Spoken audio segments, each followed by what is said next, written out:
Everyone remembers this version of Atlas. Backflips, parkour, running across obstacles like a machine from a sci-fi movie.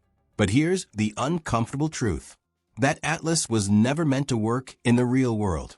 And Boston Dynamics knew it. So they did something almost no tech company has the courage to do.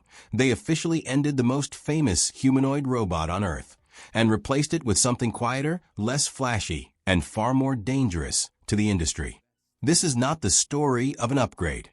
This is the story of why Boston Dynamics killed old Atlas on purpose, and why the new electric Atlas signals a completely different future for humanoid robots. For years, the old hydraulic Atlas dominated the internet. It could jump, flip, recover from falls, and perform movements no other humanoid could even attempt. Those videos weren't just impressive, they shaped how the world imagined robots. But what most people never saw was what happened behind the scenes. Hydraulics gave Atlas incredible power, but they also came with serious drawbacks. The system was loud, mechanically complex, energy-hungry, and required constant expert maintenance. Even minor leaks or pressure issues could end a session. Runtime was limited, and scaling that system beyond controlled environments was impractical. Old Atlas was a research masterpiece, but it was never an industrial product.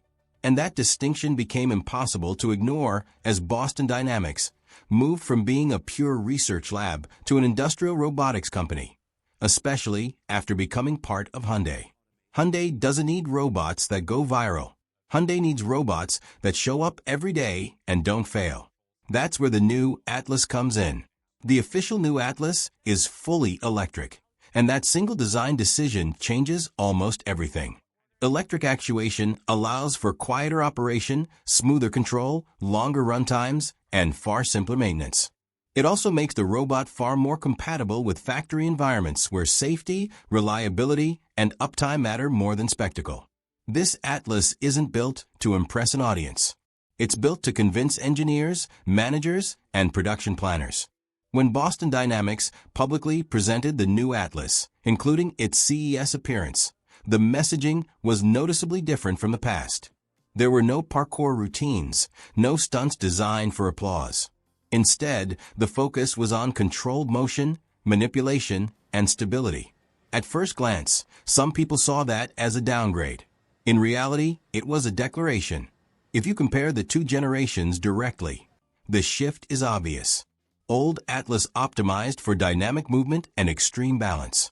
New Atlas optimizes for strength, precision, and repeatability. Old Atlas was designed to push the limits of what robots could do. New Atlas is designed to do what factories actually need. That's why the proportions look different. That's why the movement looks more restrained.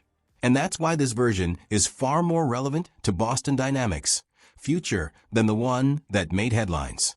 This also explains why the new Atlas fits neatly into Hyundai's broader automation strategy.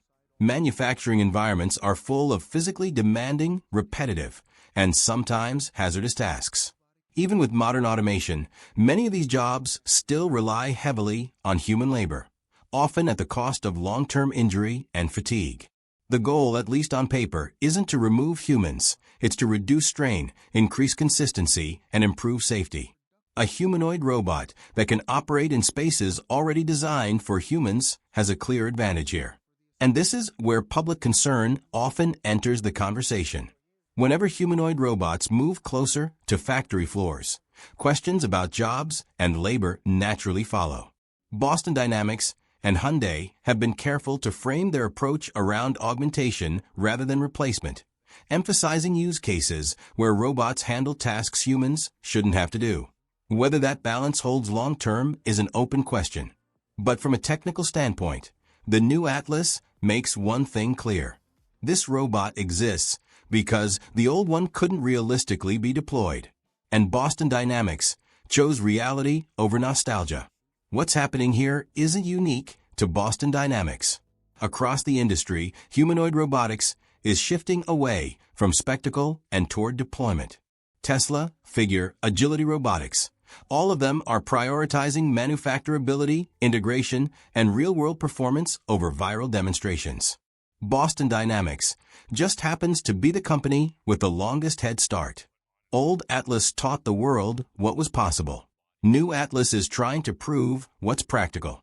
And that's why this moment matters more than any backflip ever did. Because if the new Atlas succeeds, you won't see it trending for stunts.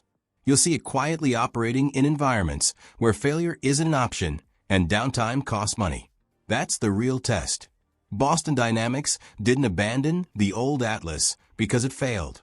They abandoned it because the future demanded something different. And if humanoid robots are ever going to move beyond demos and into everyday industrial reality, this version of Atlas, not the viral one, is the one that actually has a chance. That's the real end of an era, and the beginning of a much more serious one. If you want realistic, no-hype analysis of humanoid robots, industrial AI, and where this technology is really headed, subscribe and hit the bell icon for latest updates.